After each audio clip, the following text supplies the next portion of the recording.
Richard, one of the other things I wanted to ask was there are lots of different types of apprenticeships, and I think people sometimes find that a bit baffling. Can you explain the main difference between the different types of apprenticeships? There are 600 plus different apprenticeship standards out there. So a standard comes into being when a group of employers has got together and said, this is a role.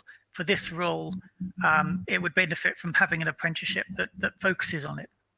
So apprenticeship is very much a job. So in the case of Nikki, it's a marketing manager role, and her apprenticeship is a level 6, which is the same sort of level as a first degree, not same sort of level as first degree, same level as a first degree. And for Rachel, she's doing a level 4, which is HNC level. So it's post A level in terms of how high it is. And generally speaking, the government is very keen to stretch people and to have higher levels of education. So although historically people think of apprenticeships, so it's very much the level 2, which is GCSE level, nowadays the bulk of them, and certainly the fastest growing parts of them, are level 3, level 4, and even up to level 7, which is master's degree level. And essentially, there's a group, the Trailblazer group of employers are matching their jobs to the levels. So somebody in the marketing world has been through and decided that a marketing executive roughly corresponds to a level 4, a marketing manager roughly corresponds to a level 6, marketing assistant or a digital marketer is level 3. A data analyst might be level 3, or a junior data analyst, at data level 4, and a junior data analyst at level 3, etc., etc. And they've been through lots of jobs. The range of apprenticeship jobs nowadays is just astonishing.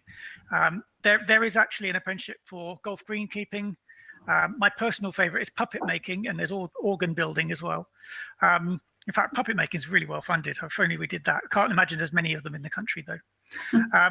But it's covering the whole gamut, whether it's science, whether it's engineering, whether it's a professional services, bid coordination. So putting together bids is a very specialist niche apprenticeship.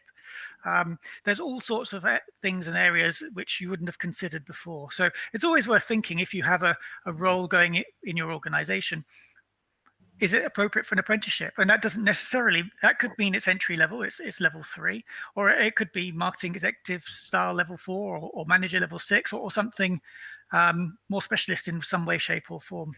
So there are lots of options, and there's a website out there. It's IFATE, IFATE, which stands for the Institute for Apprenticeships and Technical Education, on which all the standards are listed, and you can have a look through, and then you can find out which training providers provide them. So don't restrict yourself to marketing. By all means, there are finance, procurement, all the corporate functions that you can possibly think of. And I guess the starting point is having the job that you want to fill, and then looking at how that fits against the standards that are out Absolutely. there from a best fit point of view.